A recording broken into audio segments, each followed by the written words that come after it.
Buat kalian yang memiliki produk lebih dari satu, berarti kalian wajib banget untuk melakukan testing produk-produk tersebut. Nah, kali ini pas banget ada contohnya gimana caranya sebaiknya kalian melakukan testing produk di Meta Ads. Dan kebetulan banget contohnya ini udah aku praktekin kemarin di klien aku dan alhamdulillahnya itu sudah memberikan hasil data yang valid dan adil. Jadinya klien aku jadi bisa lebih ngerti, oh ternyata produk A itu lebih diminati daripada produk B. Jadi klienku ini finally dia bisa mengabarkan, menginfokan ke bosnya, bos, ternyata produk yang aku testing atau kita testing kemarin itu lebih oke yang produk yang ini. Nah teman-teman kalau mau mempelajari itu silahkan simak video ini sampai akhir.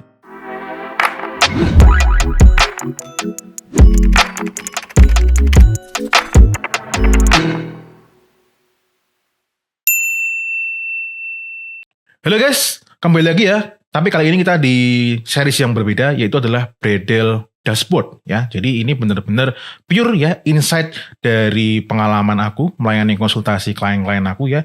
Kali ini kliennya ada klien fashion ya, brand X ya, rahasia ya karena dia juga gak mau di-reveal produknya apa dan brandnya apa gitu. Nah produk fashion, sepatu untuk wanita-wanita dengan skala atau kok skala ya. Dengan klasifikasi ini marketnya adalah market menengah-menengah ke atas karena harganya jutaan. Oke, itu ya. Langsung aja kita langsung masuk ke sini tanpa favifu supaya aku ngeditnya juga cepet. Oke, depan kalian udah ada share screen ini, kok share screen, whatever inilah gitu ya. Jadi yang bagian pertama, ini aku mau nunjukin ke kalian dulu ya. Jadi perjalanan klien aku ketika pertama kali konsultasi gimana caranya dia tuh melakukan testing beberapa produk dan beberapa konten iklan.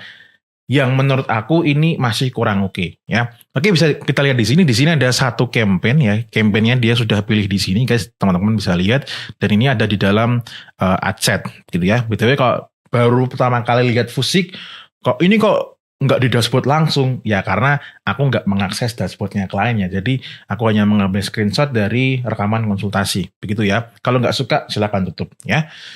Oke, jadi ini ada di dalam satu campaign dan dia dalam satu ad set dan ini ada di dalam konten iklan. Jadi di dalam konten iklannya dia yang mana itu ada di dalam ad set ya, itu ada 1, 2, 3 konten iklan ya. Cuman di sini dia ada produknya 3 sekaligus ya, dengan tentu kalau produknya 3 berarti kan konten iklannya juga berbeda. Nah di sini sebenarnya aku nggak bisa menyalahkan dan kamu pun juga nggak bisa menyalahkan karena sebenarnya cara ini itu sebenarnya fine-fine aja.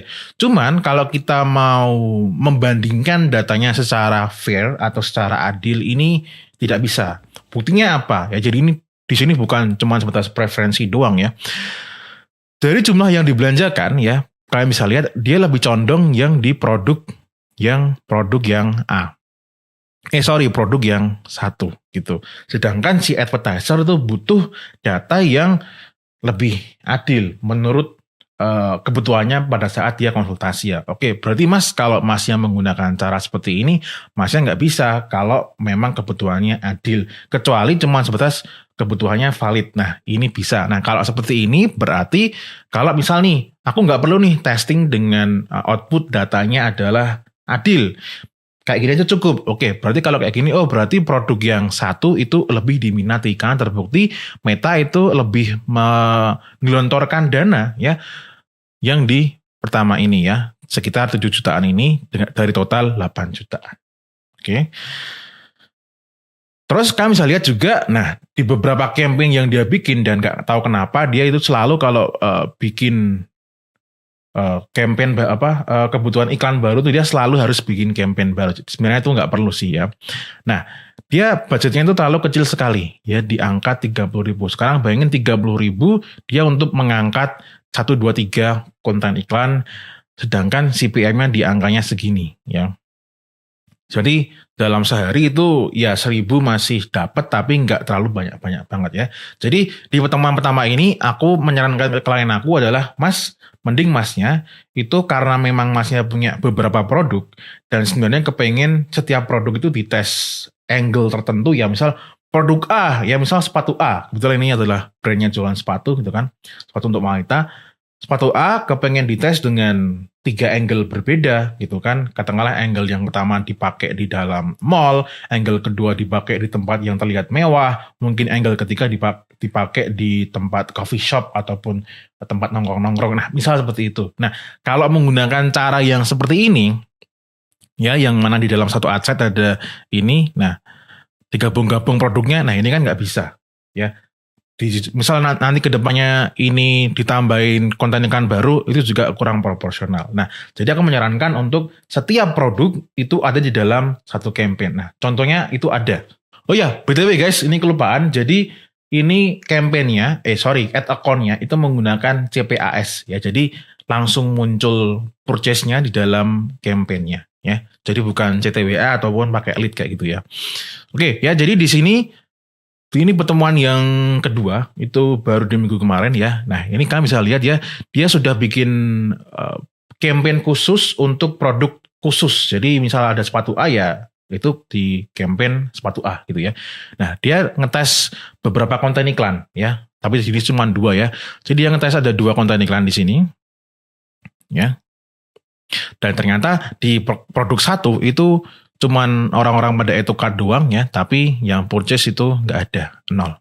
Lalu di campaign yang kedua, yang dimana campaign kedua itu berarti adalah produknya beda ya, dia ngetes beberapa konten iklan nih. Kalau tadi cuman 2 ya, di sini ada 1, 2, 3, 4. Nah, seingat aku kenapa di sini dia cuman 2, itu karena dia baru jalan 2 ini aja dia udah nggak ada hasil sama sekali, jadi yang campaign itu tuh nggak dilanjutin gitu loh. Nah, sedangkan yang di sini dia ngetes ya, dengan produk yang berbeda di produk yang kedua ini dengan 1, 2, 3, 4. Nah, ternyata yang campaign kedua ini itu finally dia bisa ada closing ya. Maksudnya di sini bukan finally ada closing ya, ataupun dia pertama kali iklan, enggak. Jadi di sini akhirnya dia bisa melihat, oh ternyata dengan dibikin 2 campaign yang berbeda seperti ini benar-benar kelihatan, oh ternyata gara-gara beda produk itu menjadi kelihatan banget hasilnya gitu. Nah, di sini kalian bisa lihat ya, ROAS-nya mencapai 34,91 ya. Dan yang beli adalah yang adset yang dengan konten iklan C itu adalah 4, yang konten D itu ada 2. Dan ini dia untuk budgetingnya, kalau yang di awal tadi kan aku ngeliatin ke kalian, dia itu budgetnya ada di level campaign ya. Nah, kalau di sini budgetnya ada di sini ya. Ada di level adset masing-masing di sini ya. Jadi kalau misalnya di tengah jalan atau udah ngetes selama, ini ngetesnya aku ingatkan diriku sendiri juga ini ya. Jadi ini ngetesnya itu selama 1 minggu karena jarak konsultasinya 1 minggu. Nah, itu setiap harinya itu aku memang menyarankan 100.000, tapi somehow klien aku itu tidak mengiyakan, jadi dia cuma di angka 30.000 ya. Ini nggak tak sarankan 30.000, aku sangat menyarankan minimal 100.000 per adset untuk satu konten iklan. Ya, jadi ini satu adset di sini isinya adalah satu konten iklan doang. Nah, ternyata konten iklan C dan D itu yang mendapatkan pembelian. Nah, kalau kita lihat di sini ya, nah ya budgetnya seperti aku infokan tadi dia cuma 30.000. Nah, ini kurang proporsional.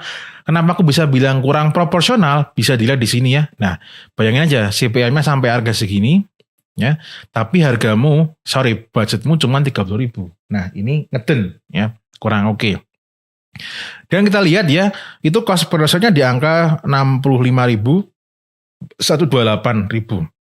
Kalau teman-teman di sini mungkin baru belajar Meta Ads baru sebulan gitu, atau mungkin terbiasa belajarnya dengan orang-orang di luar sana yang pakai template, nah pasti bilangnya, cost per resultnya mahal banget, harusnya kan di angka ribuan. Nah, biasanya seperti itu gitu kan.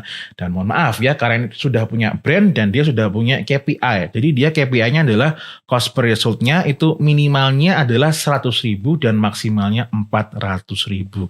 Jadi produk yang dia tes di campaign yang kedua ini itu sesuai dengan KPI. Nah, berarti ya klien aku ini udah seminggu ini misal nih bosnya minta laporan, gimana kamu testing dengan budget sekian, apakah sudah kelihatan produk mana yang lebih oke. Nah, klien aku bisa jawab via dashboard, oh ini bos Ternyata dari 2 campaign yang kita tes dan masing-masing campaign itu isinya hanyalah satu produk dengan angle yang berbeda di dalam masing-masing produknya, ternyata produk yang kedua ternyata tuh lebih diminati oleh market, bos, misalnya gitu. Nah, terus langkah berikutnya gimana? Nah, yang pertama adalah yang produk bagus itu bisa di tes lagi ya varian konten-konten lain gitu, karena bisa aja nanti konten kalian yang lain ROAS-nya lebih bagus, itu mungkin. Nah,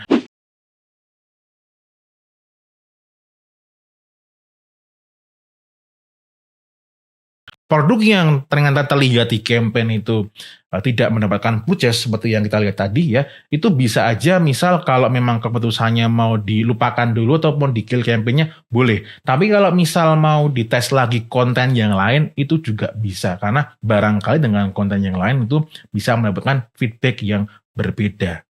Begitu.